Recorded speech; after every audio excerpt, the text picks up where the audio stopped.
Guys, welcome to a new blog. Good morning everyone. আজকে আবার চলে যাচ্ছি একটা নতুন ডেস্টিনেশনে। তো অবশ্য তোমরা দেখতেই পেলে ট্রামলাইনটা দেখে যে আজকে আমরা কোথায় যাচ্ছি। তো চলো যেতে যেতে বাকি কথাটা হোক, আর দেখতে থাকো আমাদের ভিডিও। আর তোমাদের যদি ভালো লেগে থাকে তাহলে অবশ্যই শেষ পর্যন্ত আমাদের ভিডিওটা দেখো, আর অবশ্যই লাইক অ্যান্ড শেয়ার করতে একদমই ভুলবে না। তো আমরা অলরেডি তারকেশ্বরের উদ্দেশ্যে আমরা বেরিয়ে পড়েছি হাওড়ার দিকে। তো উবের আমাদেরকে ঠিক 4:06 নাগাদ আমাদের পিক আপ করেছে আর ড্রপ করেছে ঠিক অলমোস্ট 4:40 নাগাদ। তো চলো দেখতে থাকো এইভাবে, আর বাকিটা তোমাদেরকে আমরা ট্রেনে উঠে তোমাদের ইনফরমেশানটা জানিয়ে দিচ্ছি।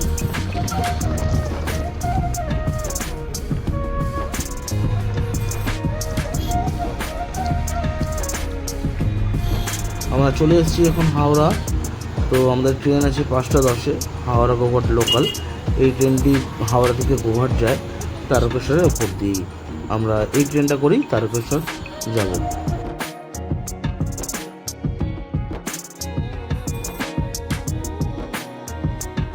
আমাদের ট্রেনও এসে গেছে আর আমরা ট্রেনে বসেও পড়েছি। দেখতেই পাচ্ছ আমরা খুব সুন্দরভাবে এই ফাঁকা ট্রেনে বসে আমরা যেতে পেরেছি তারকেশ্বর। তো হাওড়া থেকে আমাদের যথারীতি অন টাইমে না 5:13-তে আমাদের ট্রেনটা ছেড়েছে হাওড়া থেকে। তো আমরা হাওড়া থেকে আমরা তারকেশ্বর উদ্দেশ্যে আমরা রওনা দিলাম। আর দেখতেই পাচ্ছ এখানে একটা ব্রিজ তৈরি হয়েছে, তোমাদেরকে দেখাবো বলে এখানে একটা ছোটো ক্লিপ দিলাম। অলরেডি এটা কনস্ট্রাকশনে আছে, তো দেখো। তো তোমাদেরকে শেয়ার করে দিলাম টাইম টেবিল কিছু ট্রেনের। তো তোমরা ভোর যারা তোমরা আসতে চাও তাহলে এই টাইম টেবিলটা তোমরা একটুখানি ফলো আপ করে নিও, তাহলে সেই বুঝে তোমরা বাড়ি থেকে বেরিয়ে তোমরা এসে যাতে ট্রেনটা ধরতে পারো। আর যারা তোমরা হুগলি থেকে আছো বা তোমরা হাওড়া ঠিক ওই সাইডটার দিক দিয়ে আছো, তারা তোমরা তো নিশ্চয়ই জানো যে কোন টাইমে কখন তারকেশ্বরে লোকালটা ছাড়ে বা যায়। তারকেশ্বর মন্দিরটি পশ্চিমবঙ্গের হুগলি জেলায় অবস্থিত। মন্দিরটি অষ্টাদশ শতাব্দীর একটি প্রখ্যাত শিব তীর্থস্থান, যা 1729 সালে রাজা বরমল্ল প্রতিষ্ঠা করেন। এটি ভগবান শিবের একটি রূপ তারকনাথের উৎসর্গিত করে। কিংবদন্তি অনুসারে রাজা একটি স্বপ্ন দেখেছিলেন, যেখানে ভগবান শিব স্থানীয় জঙ্গলে একটি লুকানো শিবলিঙ্গের অস্তিত্ব প্রকাশ করেন, যা তাকে মন্দিরটি নির্মাণ করতে অনুপ্রাণিত করে। আমরা তারকেশ্বর নেমে গেছি। তো তারকেশ্বর দেখতেই পেলে যে হাওড়া থেকে যখন আমরা ট্রেনে করে এলাম গোঘাট লোকাল ধরেছিলাম 5:10-এ। তো একটু লেট হয়েছে, ছেড়েছে আমাদের গোঘাট লোকাল। তো যাই হোক, তো তোমাদেরকে দেখাই মন্দিরের রাস্তাটা। মানে আমরা যেহেতু বাবার মাথায় জল ঢালবো, এখন কটা বাজে তাও 6:50, মানে 6টা থেকে 9টা একটা খোলা থাকে। সমস্ত কিছু তোমাদেরকে ইনফরমেশন করে দিচ্ছি। দেখতেই পাচ্ছি যে স্টেশনটা থেকে একদম তোমরা এই রাস্তাটা ধরে আসবে, তো তোমরা দেখতে পাবে এই যে কেসি ঘোষের যে এই যে দোকানটা, তার পাশ দিয়ে এই রাস্তাটা চলে যাচ্ছে। তো দেখো, চলো, আমরা দেখতেই পাচ্ছ এই রাস্তাটা টুয়ার্ডস একদম মন্দিরের দিকে যাচ্ছে। তো চলো তোমাদেরকে দেখাই। এখান থেকে বাদিক যেতে হবে, বাদিক থেকে গেলে তুমি মন্দিরটা পাবে।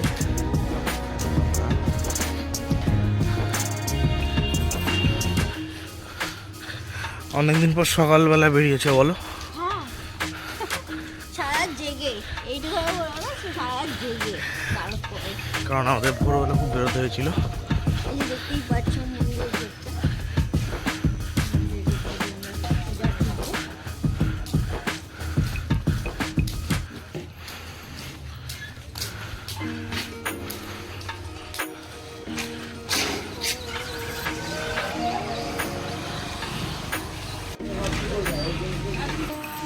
মন্দিরের এন্ট্রান্সে আমরা ঢুকে পড়েছি।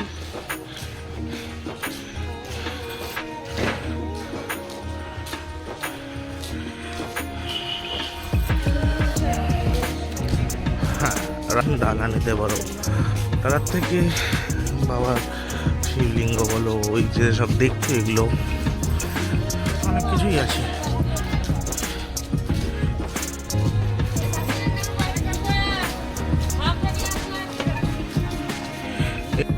ঠিক আছি, মানে এটা হচ্ছে যেখানে তোমরা যারা 4 হুইলার নিয়ে আসবে, তো 4 হুইলার নিয়ে এসে তোমরা পার্কিং কোথায় করবে এটাই হচ্ছে মেইন ফ্যাক্টর। তো পার্কিংটা তোমরা এখানে করতে পারো, দেখতেই পাচ্ছ অনেকে এখানে গাড়ি রেখেছে, অনেকেই পার্ক করেছে আর আসছে। তো সামনেই হচ্ছে রাজবাড়ির সামনে দিয়েই আমরা যাব মন্দিরের দিকে। তো চলো তোমাদেরকে দেখাই। তো এই সেই রাজবাড়ি।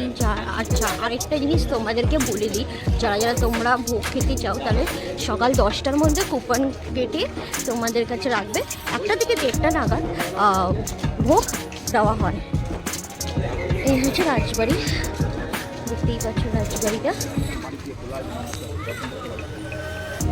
এই রাস্তা দিয়ে সোজা চলে যাচ্ছে মন্দিরের দিকে, তেমনই এদিকে দুপাশের দোকানও দেখতে দেখতে তোমরা কেনাকাটি করলেও করতে পারো। আর হ্যাঁ, তোমাদেরকে এখানে কয়েকটি লজের আমি কিছু নাম্বার স্ক্রিনের উপরে দিয়ে দিই।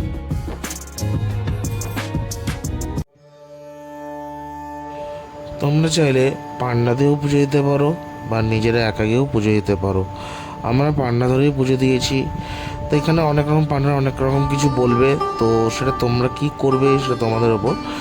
আর আরেকটা হচ্ছে এখানে যে পুকুরটা দেখবে সেটা হচ্ছে দুধ পুকুর। এখানে সবাই স্নান করে বাবার কাছে বাবার মাথায় জল দিতে যায়। আমরা কী করছি, হাত পা ধুয়েছি, তো স্নানটা বাড়ির থেকে করে দিয়ে গেছিলাম, ওই জন্য আর স্নান করিনি ওখানে। তো আমরা একটু হাত পা ধুয়ে বাবার মাথায় জল দিতে গেছিলাম। আর মন্দিরের ভেতরে ভিডিওগ্রাফি অ্যান্ড ফটোগ্রাফি দুটোই নিষিদ্ধ আছে, ওই জন্য তোমাদের ভেতরে বেশি কিছু দেখাতে পারেনি। আর এখানে ছেলেরা খালি গায়ে পুজো দিতে হয়। এখানে পুজো দেওয়ার জন্য ডালা সবচেয়ে ন্যূনতম হচ্ছে 21 টাকা থেকে শুরু হয়। তারপর তোমরা 21 টাকা, 51 টাকা, 101, 201 যেরকম তোমরা দেবে সেরকম দিতে পারো। আমরা 101 টাকার ডালা নিয়ে পুজো দিয়েছি। আমাদের পুজো দেওয়া হয়ে গেল, পুজোর প্রসাদ পুজো পেয়ে গেছি। ফাঁকাই ছিল, পুরো কোনো ভিড় ছিল না, লাইন ছিল না। তো চলো এবার বেরোনোর যাক। এরপর আবার 9টা অবধি মন্দির খোলা, যেমন তেমনই আবার 11:30 থেকে 2টো অবধি আবার মন্দির খোলা থাকবে। একটু চায়ের দোকানে বসলাম, চা খাচ্ছি, দেন একটু কিছু খেয়ে তারপরে বাড়ি থেকে আবার রওনা দেবো। তো এইবার আসি যে মধ্য কথায়, সেটা হচ্ছে যে তোমরা কোন সময় মানে পুজোটা দিলে সবচেয়ে ফাঁকা পাবে আর ভালোভাবে পুজোটা দিতে পারবে। 8টা বাজে আমাদের পুজো দেওয়া কমপ্লিট। মানে কিন্তু মন্দিরের ওখান থেকে আমরা বেরিয়ে চা খেতে এসেছি, তার মানে আরও আগে আমাদের মানে 7:30টার মধ্যে আমাদের কমপ্লিট হয়ে গেছে। যেমন আমরা মানে দূর থেকে, মানে যারা তোমরা কলকাতার ওই দূর থেকে আসবেন, তো তারা চেষ্টা করো ভোর 4টে কি 4:30 নাগাদ বেরিয়ে যাওয়া, ঠিক আছে? তো প্রথম স্লটে মানে 6টা থেকে 9টা অবধি যে মন্দিরটা খোলা থাকে, সেই সময় তুমি যদি মানে তোমরা যদি পুজোটা দিয়ে নিতে পারো তাহলে খুবই ফাঁকা ফাঁকায় পাবে। আবার না হলে সেই 11:30 থেকে 2টো অবধি ওপেন আছে। আর সেটা ঠিক করেছি সেটা হচ্ছে যে আমরা দেখতেই পেলে যে কীভাবে আমরা এলাম। তো আমরা ডিরেক্ট গড়িয়া থেকে উবের করে হাওড়া এসেছি। হাওড়া থেকে দিলে আমরা 5:10 গোঘাট লোকাল ধরে আমরা 6:50 আমরা নেমে যাচ্ছি, মানে ওই আর কি 40 বেরিয়েছে। তো ওখান থেকে স্টেশন থেকে বাইরে আসতে যতটুকু টাইম লাগে। তো আসার পর স্টেশন থেকে অনেক সময় অনেকে টুকরো বলে, তো বলবো এমন কিছু রাস্তা না, একটু পরিবেশটা দেখতে দেখতে হেঁটে হেঁটেও চলে আসা যায়। হ্যাঁ, সকালে পরিবেশ দেখতে দেখতে চলে আসা যায়। তো সেটাই আমরাও করেছি। তো দিয়ে এখন পুজো দেওয়া হয়েও গেল, মানে আমরা এসে তোমাদেরকে আমরা কার্ড দিয়ে দেবো, মেনশন করে দেবো, ইভেন তোমাদের নাম্বারও আমি ডিসক্রিপশন বক্সে দিয়ে দেবো, সেই নাম্বারে তোমরা যোগাযোগ করে তোমরা আসতে পারো। এটা খুব সুন্দরভাবে পুজো দিয়েছি, মনে যা ইচ্ছা আছে সমস্তটাই বলেছি। তো যাই হোক, খুব সুন্দরভাবে আমাদের মানে 8:30টার মধ্যে আমাদের কমপ্লিট আমাদের পুজো দেওয়া। তো এখন আমরা চাটা খেয়ে দেখি এখানে লোকালে কি স্ট্রিট ফুড বা কোনো লোকালিটি কোনো খাবার যদি খুব ভালো কিছু থেকে থাকে তাহলে খাবো। আর খাবার বলতে হচ্ছে নিরামিষ কচুরি, এছাড়া আদার্স কোনো মানে সবাই টিফিন বলতে হ্যাঁ, এটা ঠিক, টিফিন বলতে তো আর কিছু পাবে না। আমিষ খাবে, ননভেজ কিছু পাবে না। না, পাওয়া যাবে, ওটা একটু খুঁজতে হবে। মানে এই মন্দির প্রেমিসেসের মধ্যে পাবে না, কিন্তু তোমাকে স্টেশনে দিয়ে যেতে হবে, সেখান থেকে অন্য সাইডে যেতে হবে। সকালবেলা চা না খেয়ে বাবা, এটা ভাবা যায়, চা না খেয়ে পুজো দিলাম। চা না খেয়ে চলে না, কিন্তু সবচেয়ে বড় ব্যাপার এই কাপটা আমি খেয়েছিলাম, সেই কাপটা বাবা এটা তোমরাই বলো, এটা কি বলবে? যাই হোক, আর মনে হলো ছোটো কাপটা একটু ধরি। যাই হোক, ঠিক আছে। তো চলো দেখাই বা কী খাচ্ছি আমরা ব্রেকফাস্ট করে, দেন আমরা চলে যাবো বাড়ি আগে। তো চলে এলাম একটুখানি মানে একটু জলখাবার খেতে, যেহেতু আমাদের খুব তাড়াতাড়ি আমরা পুজো দেওয়াও হয়ে গেছে, তো দেখলে চা খেলাম, তো এখন একটু জলখাবার খাবো দেখি কেমন লাগছে। ভালো লাগছে, আমি আগেও এসেছি তো বিয়ের পর তারকেশ্বরী প্রথম এলাম, তো ভালো লাগে। কিন্তু একটা জিনিস না, মানে এখানে রাস্তাঘাট অনেক চেঞ্জ হয়ে গেছে, প্রচুর সিস্টেম নতুনত্ব হয়েছে। ইনফরমেশন দেবো যারা তো যারা যারা মনে করবে যে এখানে এসে থাকবে, তারা তোমরা এখানে হোটেল পেয়ে যাবে, অনেক হোটেল আছে। আর এখানে দেখো স্টেশনের সামনেও কিছু হোটেলস আছে, আর কিছুটা আবার স্টেশনে দূরত্বে গিয়েও আবার হোটেল আছে, যারা তোমরা মনে করবে যে আগের দিন এসে থেকে তোমরা এখানে মতো হোটেল আছে, ওটাই বললাম যে মন্দির চত্বরেও হোটেল আছে। তো তোমরা যারা মনে করবে যে আগের দিন রাত্রেবেলা এসে থাকবে, থেকে পরের দিন সকালবেলা জল ঢালবে বাবার মাথায়, সেটাও তোমরা করতে পারো। তাহলে আগের দিন আমি বলবো যে একটু সন্ধ্যে সন্ধ্যে চলে এসো, তাহলে কি তোমরা একটু অন্তত আরতিটা একটু দেখতে পাবে, বাবার আরতিটা একটু দেখলে তোমাদেরই মন শান্ত হবে, ভালো লাগবে। তো সেটাই এটা করতে পারো। কিন্তু আমরা সাডেনলি, আমাদের তো সবসময় সাডেনলি প্ল্যান হয় যে হঠাৎ করে মানে রাত্রেবেলা করে ঠিক হয়, আর রাত্রেবেলা করে ভাবি যে আমরা চলে যাবো কোথাও একটা। তো যাই হোক, একটু ঘোরাও হলো, পুজো দেওয়া হলো বাবা, শ্রাবণ মাসে তো আর আসা হয় না। তো আরেকটা জিনিস তোমাদেরকে বলে দিই, শ্রাবণ মাস তারপরে কয়েকটা ছুটির দিনগুলো যেগুলো, সেগুলো একটুখানি একটু টাইমিংটা চেঞ্জ হয়। আর এমনিতে সোমবার দিন করে বন্ধ থাকে, না কোনো কারণে হয়তো কিছু কারণে হয়তো শুক্রবারটা বন্ধ থাকে, শুক্রবারটা বন্ধ থাকে। আর বাদ বাকি দিনগুলো এমনি নর্মাল টাইমিং, যেমন 6টা থেকে সকাল 6টা থেকে সকাল 9টা অবধি, আবার 11:30 থেকে 2টো অবধি। আবার রাজবেশ, যেটা বাবার রাজবেশ যেটা দেখতে চাও, তো সেটা 3টে, 3:30 কি 4টে নাগাদ ওটা আবার হয়, শুরু হয় আর কি মন্দির খোলে। তখন জল ঢালা হয় না, তখন মন্দিরে ওই রাজবেশটা দেখতে যেতে পারো। তার সাথে আরতি, ওটাও তোমরা এনজয় করে দেখতে পারো। আরতি দেখে তোমরা তারপরে তোমরা এখানে একটুখানি টাইম স্পেন্ড করে তোমরা আবার ফিরে গেলে। এসেছে আমাদের ব্রেকফাস্ট, কচুরি আর ছোলার ডাল, আর তার সাথে একটা করে মিষ্টি। কেমন লাগছে? খাই দেখি, খুব নরম আছে কচুরিটা। আমি অবশ্য গরম খেতে পারি না, তোমরা গরম খাবে। শুরু গেলাম, ভালো লাগলো। ভালো।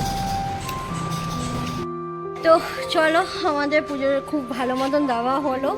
তো দেখা হচ্ছে নেক্সট ব্লগে, আর এরকমই দেখতে থাকো, আর আমাদেরকে সাবস্ক্রাইব করো, লাইক করো, শেয়ার করো, এভাবেই আমাদের চ্যানেলটাকে ভালোবাসা দাও। তো চলো, দেখা হচ্ছে নেক্সট ব্লগে, চলো বাই।